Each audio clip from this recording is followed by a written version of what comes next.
Naging matagumpay ang dialogo sa pagitan ng DFA at ng undocumented Filipino sa Saudi Arabia. Dito nangako ang DFA na gagawin ang ahensya ang lahat upang mapabilis ang pagpapauwi sa naturang mga Pilipino, habang nangako naman ang pamilya ng OFWs na hihikayatin ang kanilang kaanak na makipagtulungan sa embahada. Si Aya Macalma para sa detalye. Nagkasundo na ang militanteng grupo at Department of Foreign Affairs matapos ang halos 2 oras ng dialogo na pinangunahan ni Secretary Albert Del Rosario, kabilang ang ilang opisyal ng departamento. Makikipagkoordina ang grupo sa pamahalaan patungkol sa listahan na hawak nila na ayon sa tala ng grupo aabot sa mahigit 4,000 undocumented overseas Filipino workers ang nasa labas ng Philippine Consulate ng Saudi Arabia, Jeddah. Ngunit ibeberipika pa ito ng DFA bago ilabas kung ilan nga ba talaga ang mga OFWs na nasa labas ng embahada. John and Gary have committed to work hand in hand, and we are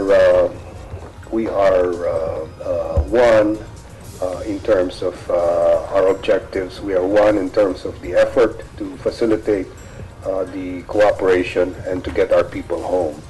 Ayon kay Secretary Del Rosario, sisikapin nilang ayusin kaagad ang bawat papeles ng mga undocumented Filipino workers na nasa Jeddah.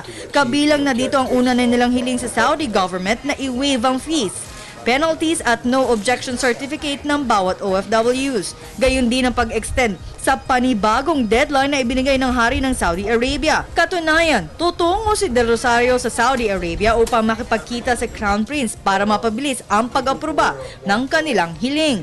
Nangako naman ang militanteng grupo na kukumbinsihin nila ang mga OFWs na iokupa na ang temporary shelters na ipinagkulob ng embahada sa kanila. At dahil sa dialogo, hindi na matutuloy ang posibleng pag-camp out ng 3 OFW sa labas ng embahada ng Riyadh. We are mindful of suggesting in a way of cooperating or probably improving the repatriation process. We are very much thankful to the Secretary for this opportunity. Sa huli, tiniyak ng kalihim na walang Pilipinong maiiwan sa Saudi Arabia bilang kanilang mandato.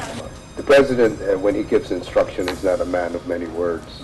And his last instructions to me, as late as last night, is make sure you take care of our people. Matapos ang dialogo ay kusa na umalis sa labas ng DFA building ang buong grupo.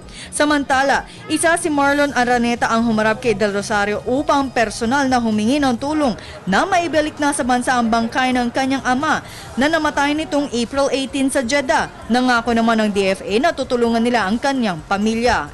Mamadaliin daw po nila yung pag-uwi ng bangkay ng tatay ko po. Libre? Yung libre po. Para ng bayan, Aya Macalma.